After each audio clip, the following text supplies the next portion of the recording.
I want to talk where we're based in the city of Canning and the Jalgarobelia, the Canning River. This system is part of the lifeblood of Perth as it flows into the Swan River. And it's just so important to protect this amazing asset. And this asset is currently under threat. It's really on life support at the moment. This oxygenation station, just right near where I took that image of the Jalgarobelia, is what's keeping this section of the river alive. And this is one of the last parts of the Canning River, the Jalgaro, that is still freshwater. And it's really about protecting that catchment, and living streams are a really important part of that in terms of reducing these huge nutrient inflows that we're having to these systems through the process of urbanisation and just the way that we treat the landscape. I'd also really like to, just to start off, and acknowledge that we're both representing numerous people in talking about these projects. There's too many to name, but I will try and drop a few names in the presentation. Community members, staff past and present here at the City of Canning, contractors. These projects don't happen with just one person. And I guess one of the things we also really wanted to highlight today was that it's the success of these projects can really be by taking a multidisciplinary approach to project management, to brief writing, and to outcomes as well. And we can look at water's role in livability, and it's just such a crucial part in terms of the livability of our cities, our suburbs, and our communities. Now, I won't read everything in this slide, but certainly you can just see some of the different roles that water and the greening that it supports plays, and its importance on urban amenity, mitigating heat, adapting to climate change, but also waterways. And it's really interesting, even reflecting on this slide, one of the little tidbits that people are willing to pay more living near a healthy waterways. That's actually came from one of the study associated with one of the projects we're going to talk about today. Really important that we recognise and elevate the importance of water, and again, that greening and vegetation that it supports to support healthy, livable communities. I took this slide from the original Waterwise Perth 1 action plan, now Gubby Catterton, and really, as Shelley recognised earlier, I want to pay respect to all the fantastic people in Water Corporation, particularly the Livables Communities section, formerly Drainage and Livability, and DWER, and all the fantastic work that they've done in realising and putting in place these action plans. And when flicking through first and seeing this slide, and this image of a living stream, I was like, this is landscape architecture. But it's not just landscape architecture, it's also ecology, it's engineering. There's so many, again, multidisciplinary approaches to this project, but fundamentally underpinned by good design, good broad project teams. Some of these projects come up through community and some are by organisations, but just ensuring that we look at all these multiple benefits and outcomes and include them in the intents and the brief setting for the project is really important. I always like to sort of, when I'm talking about water, and throw back to some of the history of Perth and the 90% of wetlands that we've lost. But in preparing for this presentation, I sort of was really thinking, going, wow, while we talk about the wetlands, we really don't talk much about the streams and the interconnection within the landscape. So it's really great to be working on some of these projects that take what has been a typical approach and a sort of just standard engineering approach to manage, and actually recreate some of these aspects that would have been existing before European settlement in Perth. And looking at that typical drain, this really is a typical drain. Certainly in the city of Canning, we have very high groundwater. We have drains all throughout suburban areas. They're fenced off, usually with barbed wire, lots of no entry signs. They're designed for conveyance of water. Many of them have some biodiversity aspects to them, more by default rather than by design. But it's these projects that we're going to talk about today that really start to change that. And what better project to start with than Bannister Creek, which was one of the first living stream, I think the first living stream project in the city of Canning, and really just a showcase and setting that precedent Australia-wide for what you can actually do in terms of looking at a channelized drain and bringing back those natural systems and processes. Now, this project wouldn't have happened without the Bannister Creek Catchment Group, and to actually have to give a special shout out to Julie Roberts from Fat Frog Consulting, who was one of the key members that delivered and pushed the City of Canning to really take a different approach to management of this system. So in the early 2000s, the Bannister Creek Catchment Group with the City of Canning, with the Water Corporation and the DBCA, going by a different name at that time, looked to actually create a living stream in this area. And just to show some of the changes that had, really by looking at removing that V drain and creating sloping banks, pools and areas of deeper water, areas, rock riffles that can oxygenate the water, and just areas where we can get more plants in, where those plants can be on sloping banks so they can be maintained easily, looking at a different approach to weed control as well, so that we're bringing back biodiversity, but bringing back those natural systems. One of the also really important aspects of this project was a walking path that was delivered alongside the stream, which really created this great amenity for the community and continues to be a really well-used exercise area and just a beautiful place to walk. And this is the site now. You can see that canopy cover, the cooling effect that this has, but the interconnectedness and the wildlife corridor that this project is just amazing. I was there the other day, and this, I guess, shows the juxtaposition between the area that isn't a living stream, and then immediately as you turn around, the area that is the living stream that's been recreated, that used to be very much a channelized drain with these drop structures and very engineered and not accessible, as opposed to this side. And again, taking this picture in the middle of Perth summer, I think we've had the one rainfall event, which was very, very sporadic, so a lot of areas didn't get rain, but to see this water within the landscape, but also just to see the beauty that it created. The bird song in this area was just amazing, watching the birds foot around between the black backyards as I walked along, not feeling at all like you're in suburbia. The peace and calmness that this brings, these areas bring, are just incredibly important. But also it's the process, and mentioned earlier in terms of sloping banks. For this living stream, there was also a number of areas where reed beds were set at different levels to capture water in flooding events, rock riffles and other structures put in place to help oxygenate the water, but also to slow the flow, because really with those big storms that we get in Perth during winter, it's a key point in terms of trying to slow water down so it doesn't erode banks, but also gives more opportunity for water to sit within the landscape to then percolate into our groundwater systems, but for plants to then uptake that water and to remove those nutrients from the system. All really important in creating a healthy environment. And healthy shaded environment, an area where biodiversity can thrive, and where community members who've been an absolutely key component of this project can also get together. Again, the Bannister Creek Catchment Group has been instrumental in looking after this area through regular working bees for over 20 years now. So that's one of those important things when we also need to look at how these areas, when we develop them, how they're going to be maintained. Now, it's also an interesting thing with a number of these projects. I've certainly talked to maintenance staff, and quite often they'll have to start removing a lot more rubbish because of the active maintenance. But if we actually look at where this rubbish would be going normally, if it was just a channel that's not accessible or a drain that's completely covered, you wouldn't be seeing it. It's out of sight, out of mind, and it's that these kind of systems that around the world are leading to such huge issues with plastic pollution in our rivers and especially in our oceans, because we're just creating conveyance systems that are flowing straight into rivers and oceans, taking along all of that pollution and nutrients as well, leading to massive issues. Now, and again, more beautiful shots of the reed bed, the melaleucas, and then showing this context within this highly urbanised area that the stream weaves through and is a green corridor. It's just such a great example of a green corridor and that connectedness that we need to have within our landscape for wildlife movements, but also just generally for heat mitigation and all the other aspects I've touched on and will continue to touch on. And again, just beautiful spot. Now, Nurdi Park is another project, a little more recent, that I'd like to talk about.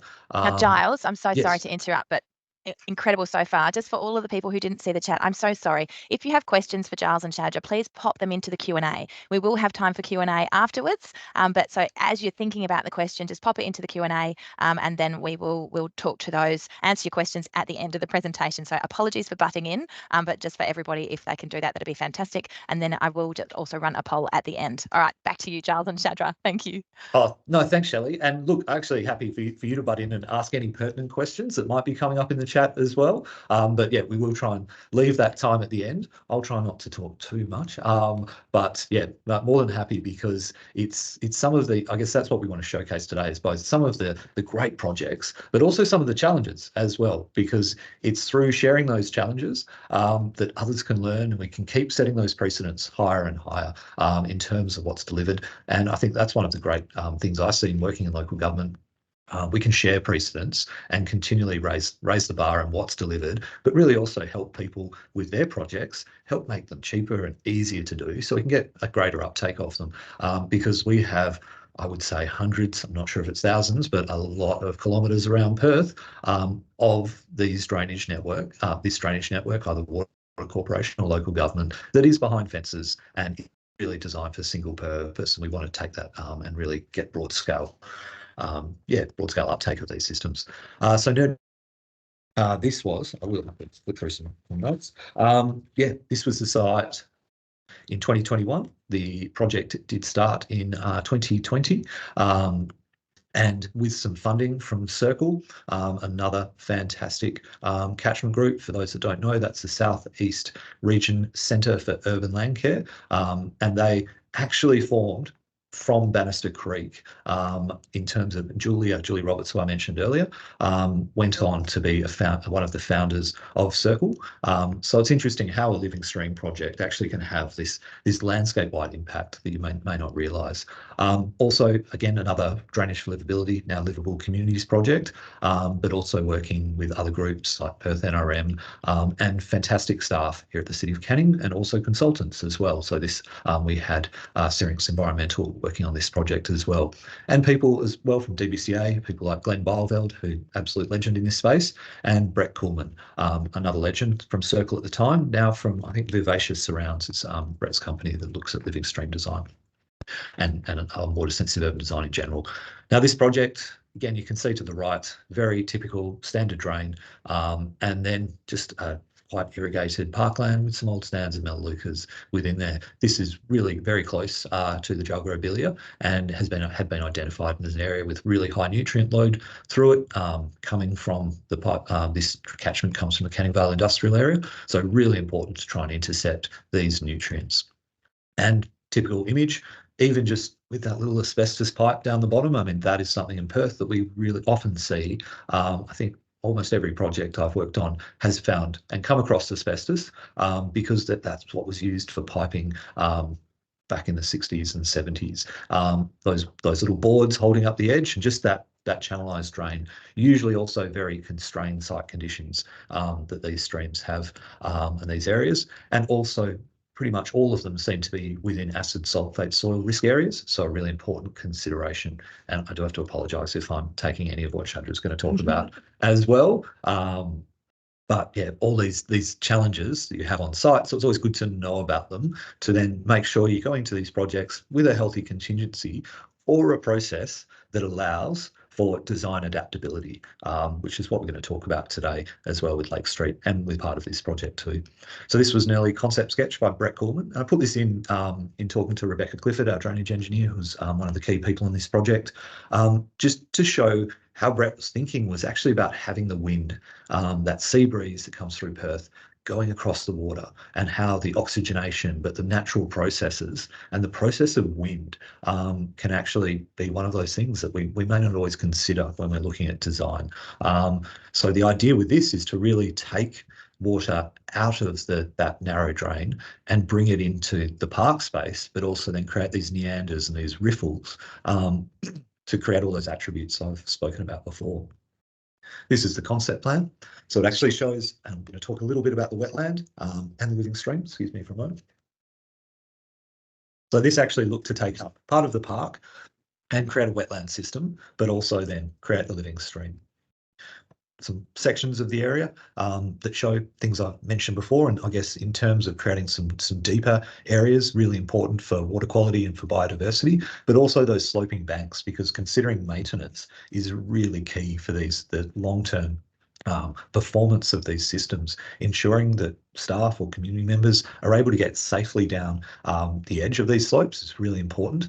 But it's also really important for plant establishment as well, because you're dealing with, really in some areas, complete dryland planting, sometimes irrigated, often not. Certainly my preference with a lot of these systems is to have irrigation for establishment, get us through those first sort of 2 hot summers in Perth, and then pull that water back. But then you may have other areas that can be completely inundated for the majority of the year. So looking at your slopes and your gradients is really important. And then also looking at your plant palette to really be suitable for all those different conditions.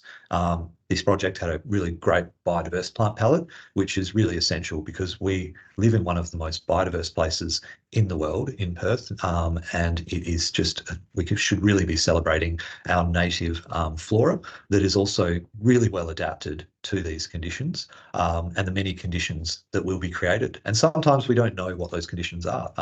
With these systems, these quite radical changes in the landscape, having a more diverse planting palette actually gives more resilience because, and Shadra will talk about, we don't always know exactly what soil we're going to encounter in areas. And it's, I guess, having that adaptability. Some species just won't like the conditions. And that's why having a more diverse planting palette, and as wherever possible, higher densities of planting, really creates that resilience. But it also helps with erosion control and biodiversity as well. So really important. So I'm just going to flick through a few images here. Again, this was the site in September 2020. Yep, not a very nice looking site, but again, just that one single purpose, water conveyance, flood protection as well. This was that same area in 2021. Just after the works had been undertaken. As you can see, really good bank shaping, rock placements for erosion control, for high flows, and that cut down drop structure and riffle. Really important to sort of get that movement of water to bring oxygen back into the water as well. Oxygenating the water, really important for water quality. And yeah, those sloping banks, coir logs, and really important for plant establishment. You can see the temporary irrigation that's set up through there. And again, because erosion control is such a critical aspect of these systems, knowing how water is going to flow, and especially looking at the timing of how you're building these systems, because really try not to build them over winter, because that massively increases the risk of major erosion events. But also, it's, I guess, with a lot of these systems, it's really important, and with these projects, to have a hydrologist involved, have ecologists, engineers, landscape architects, and people that know and have experience in how these systems work, because every site will have its own nuance, its own soil types, and it's just really important that we look at that sort of multidisciplinary approach to get a multi-purpose outcome. And outcomes like this, 2022, have been out there just recently, but I do know the growth is even more impressive. And this is, as we talked about before, that healing of country, biodiversity coming back. Now, I will read a little bit because I just, in talking to Rebecca recently, she's actually doing some post-development monitoring, looking at water quality, flows, and biodiversity, including invertebrates and all the flora and fauna. And the first year monitoring had outstanding results for flora and fauna biodiversity. And we've got some indicator species that are thriving in the area and within the stream. So taxa richness and signal scores, I had to ask what signal stood for, and it was stream invertebrate grade number, were similar for the wetland and living stream for all seasons. While in some areas they're low, they are showing very good signs, and in particularly 2 very sensitive taxa are present, the caddisfly larvae and a water mite. I'm not going to read their Latin names, and their presence indicates that the site's providing suitable conditions for sensitive taxa. So really showing that there's numerous other species that are thriving there, but if we're getting sensitive species within this area, it's a really good indication of biodiversity. Just showing part of the wetland. I know we talk about living streams, but like everything, everything's interconnected. And as part of this project, this was back in 2021, very soon after construction. And then 2022, just, yeah, absolutely thriving project. Again, bringing paths around there, creating walking trails. And one of the key successes of this project is, and wasn't really intended, is the local community's ownership. Talking to Rebecca just recently about this project, and she was on site, and a community member approached her and she said, "Oh, look, I hope you don't mind, but we've been jumping the fence and pulling out some weeds." And I mean, just to hear that there's a number of people, they've got a little group, and they're out there looking after this area, getting ownership of it. We did have a bit of an incident from another some tree vandalism nearby, and apparently those community members had been discussing sitting off in the bushes with baseball bats at night. Thankfully that wasn't needed, but it was just showing that community ownership and the love for this space that's been created from what was really an eyesore in front of people's properties, didn't give anything to amenity, and really just also was a detractor to the area, to this amazing, beautiful space that's through those actions of weeding, creating community connections. Just fantastic. And you get these fantastic results from these projects. Again, a few more pictures just showing that amazing growth. And you do get amazing growth in these systems because they are removing those nutrients that cause so many issues in our river system. So they're just a perfect areas to get really great plant growth. I guess then important to recognise that to remove nutrients with a lot of these systems, you want to actually be removing plants or pruning back a lot of reeds and rushes to actually remove nutrients from that system, just to set that up into a maintenance schedule as well. And they quickly come back, and then doing it in, I guess, sort of mosaic pattern allows the wildlife and species that really quickly inhabit these areas to be protected and remain there. So again, this is the aerial image showing it in 2020 and then now 2023. And it just adds to that park experience. Designing this space hasn't detracted from the park at all. It's also, for up the city, we use less water in this park. Now we're not irrigating as much, so we also use less power. And then it adds to our urban canopy and biodiversity in general. Just a fantastic example. Now I need to leave enough time for Shadra to talk and to also answer some questions, but this is then coming to our Lake Street Urban Stream project. This project is part of the Canning City Centre master plan area. Now this is one of a strategic urban growth area within inner Perth, we'd call it now. And this is one of the areas that the state government has designated to have high density residential development, so near transport corridors, to really hopefully stop some of that urban sprawl that we are well known for in Perth. As you can see at sort of towards the bottom left of the page, we have the Jalgarobilia. So a lot of people wouldn't know that you could be in the middle of Carousel Shopping Centre, certainly not my favourite place. But 5 minutes later, a short walk away, you can be in the bush of the Canning River Regional Park, walking through Lee Street, or alongside Lee Street constructed wetlands, and be completely immersed in nature, see blue wrens flitting about. They're just worlds apart. What this master plan sought to do was link the city to the river, but also make use of all these drainage assets that we had across the city. It's actually a riverine city master plan that really speaks to and is connected to the river. One of the first projects we undertook was the Wharf Street Basin. Now, if you haven't heard of that, certainly recommend, if you're interested, to look that one up. Very interesting project. But there's a number of projects within this master plan that look at either daylighting drains or converting those drains that I started off talking about into living streams. Now, with the Lake Street project, we've called that an urban stream because it's been designed for that high density urban living that will come and surround the project. Not necessarily all there yet, but that's just for a naming, just to clear that up in terms of it is a living stream, but we've called it an urban stream because of this urban context. This is the catchment area.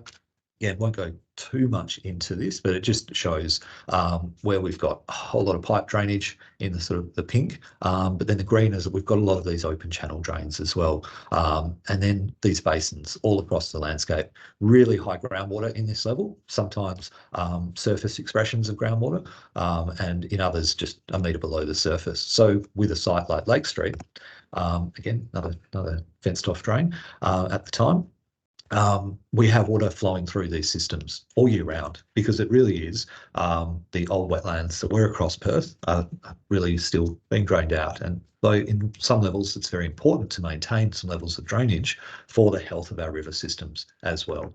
But then, as I mentioned earlier, allowing water to sit within the landscape and percolate for our groundwater.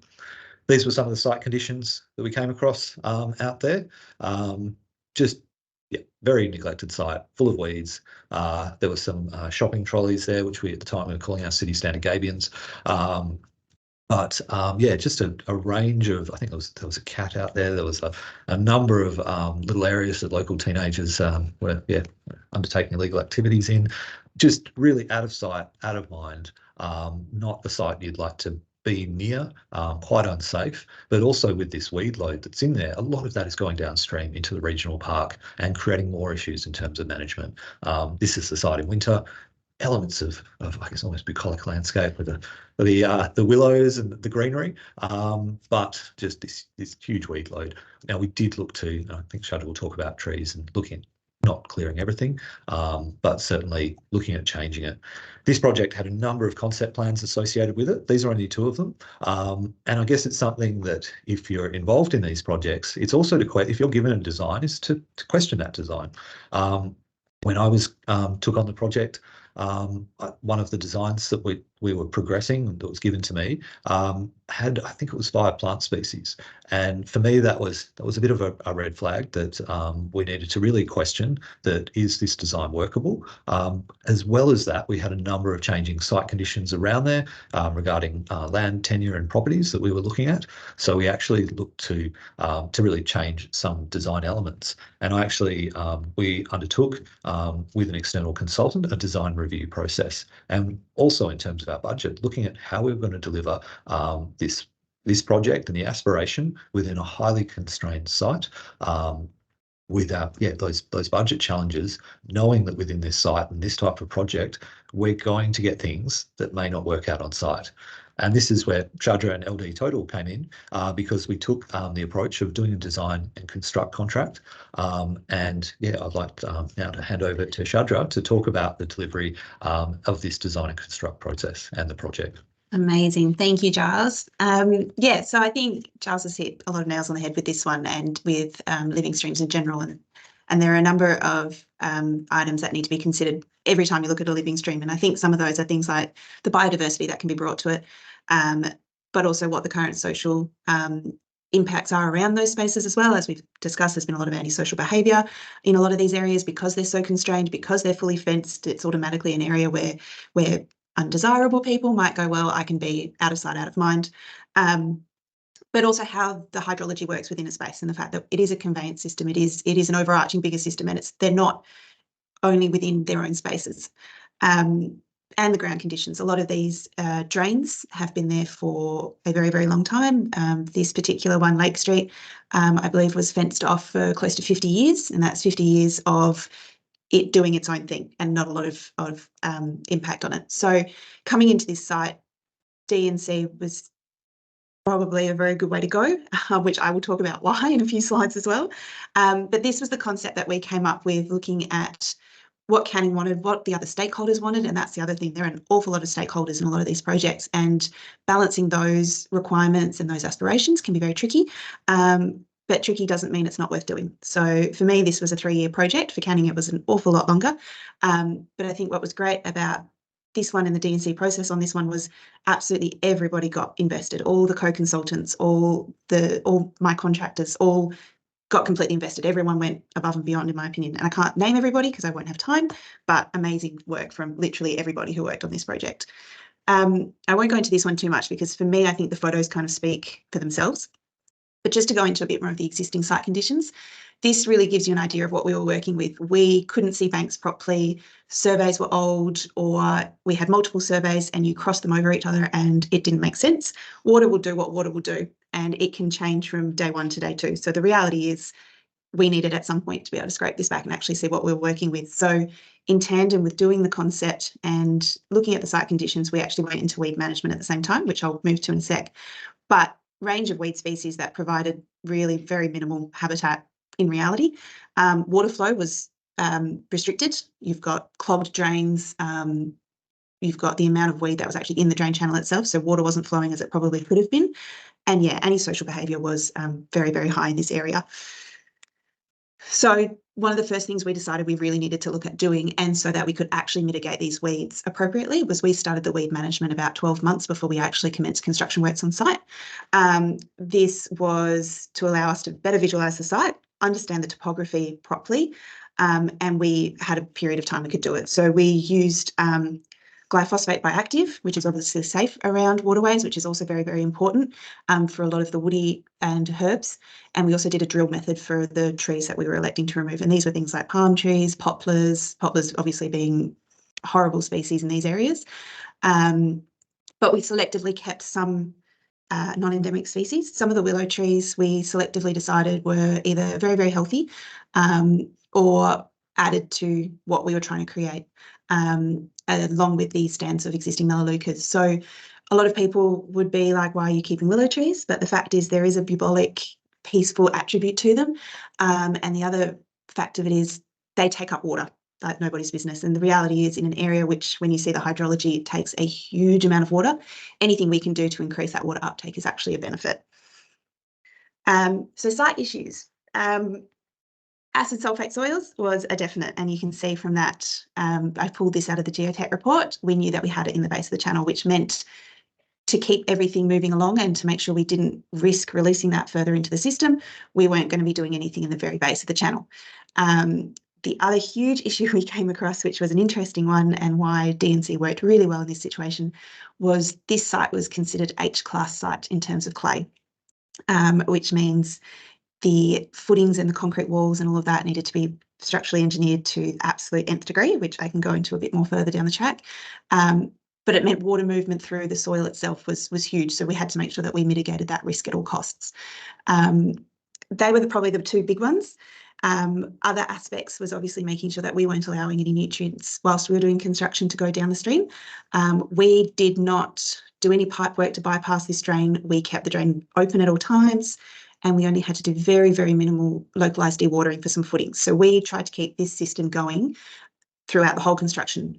We also, you can see, had a resident family of wood ducks, which they were not leaving during this construction, and they actually had 2 lots of ducklings during the time we were there. And we all got very wedded to those ducklings and made sure that we counted them every single time. So that site preparation and that being able to change the design on site as we encountered things was really, really important for this project. So this is the hydrology modelling. This is what I meant by any way we could take up extra water was going to be a benefit. Your red line is actually the 1 in 100 year flood event for this area, which has been the way it's been for however many years this drain has been in use. So what we were able to do through this was actually widen the channel without risking the acid sulfate soils, and that meant that we could take more conveyance through this space and we could reduce that flooding risk. So having your hydrologists on board, and they were fantastic for us, is very, very important.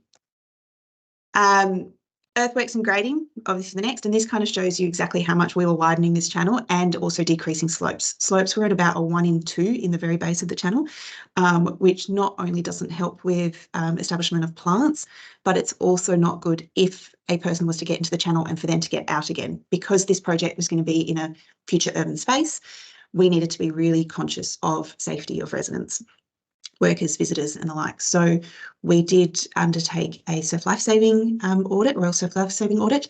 And so part of that was making sure that slopes were closer to 1 in 6 as much as possible and areas of 1 in 8 to allow appropriate and safe ingress and egress.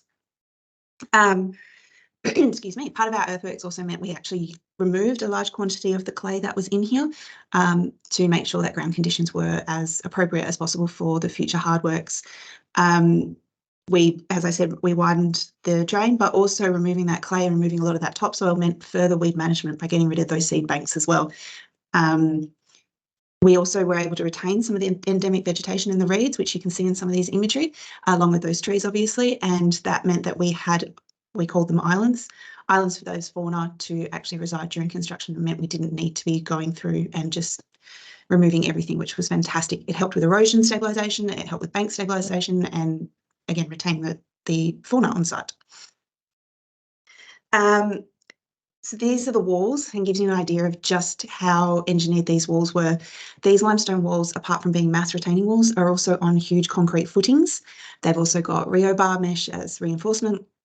They have ag drains behind them as well to make sure water is conveyed. So it kind of gives you an idea of what we were facing once we actually started digging. We were never going to know that this was the case until we started on site. So it was very much a how can we deal with this? How can we fix it? And we did, and the walls look great. From a design perspective, we chose grey limestone instead of your standard limestone because it had that more urban feel, which was obviously what we were going for in this space. So slight point of difference, which was quite nice to play with. Other materials we considered were the Donnybrook stone, and this was very much to tie in with Canning's other works that they had going on Cecil Ave. We wanted to be able to place this within the holistic design, not just have it as an isolated project, which for us was very important and was very important for Canning as well. And having those features tie into each other was fantastic to be able to do. Also slightly higher grade urban feel. And the other main feature that we really brought in, which we were very pleased with, was the reuse of timber from the old Shelley jetty that Canning had actually dismantled and retained. We were able to use this in the feature posts of the balustrade, but also the deck, which I'll show you further along, which was absolutely wonderful. I'm just conscious of time, so I'll keep smashing through. So this is the deck. So this is all reclaimed, recycled jarrah. Jarrah would be jarrah. Yep. Yeah. So the top left corner photo shows you what it looked like pre, and this was in the Canning yard. And this is what we were able to do with it afterwards. So to have this element of history, excuse me, history for Canning as well, and to have this embedded and a sense of place in this space was really, really wonderful, and the outcome's amazing. We designed the deck to use all the rest of the timber, so it was the perfect amount. So it was quite nice to be able to do that. And then the plants really came into their own from day one, to be honest. So we planted 76 new trees, and this is a 4,000 square metre site. So it's huge. The site is small, but a huge number of trees. 5 different new species of trees. And we planted over 6,000 new plants comprising of 45 different species. So the level of biodiversity there is fantastic, and it's already taken off, and it just shows what you can do with making sure you've got a robust planting list. Going back just slightly in one respect, and this is really highlighting the importance of retaining vegetation where possible. This is the same stand of endemic reeds that we were able to retain the whole way through the construction project, and it just shows you how small they are in the top left when they're being overcrowded by weed species, and then just how they've been able to come into their own now that we've removed everything else and they're going for it. The benefits that they've provided are just, you can't even put it into words, to be honest. They collected the water during they were able to slow down water flow during construction, natural rubbish collectors, and they were able to continue to filter the water, which we were testing during construction. And interestingly, the water nutrient levels didn't change pre and during construction, which is a bit nerve-wracking, but continued to improve as soon as we'd finished construction. So it's pretty phenomenal. And that's the final project. And in all honesty, I think, like I said at the beginning, the photos kind of speak for themselves. The space has just been embraced by the community. Every time I've been down there, there are people from the adjacent buildings that are visiting. The deck has turned out absolutely beautifully. You can see the plants there versus this is some nighttime shots. I should say we've got lighting here as well. So what an amazing space. And I'll get to the last one, but this was the first rain event, which literally happened the day after we achieved PC. And everyone was very, very nervous, but it performed beautifully. We had minimum mulch movement. It actually stayed quite bedded. And that was because we'd undertaken all the hydrology. We tested and retested our numbers and our levels and the robustness of the design. And this is it afterwards. And to show that vegetation growth in a matter of 4 to 5 months is just absolutely phenomenal, and just shows what you can do with a space like this. And it would be great to be able to see more of them. Yeah. Oh, look, thanks, Shadri. You summed that so well. And it was really interesting, that first rain event. Everybody involved in the project went out that morning with the umbrellas. Yep. And we were all really concerned, as you would be, is the design going to be robust enough?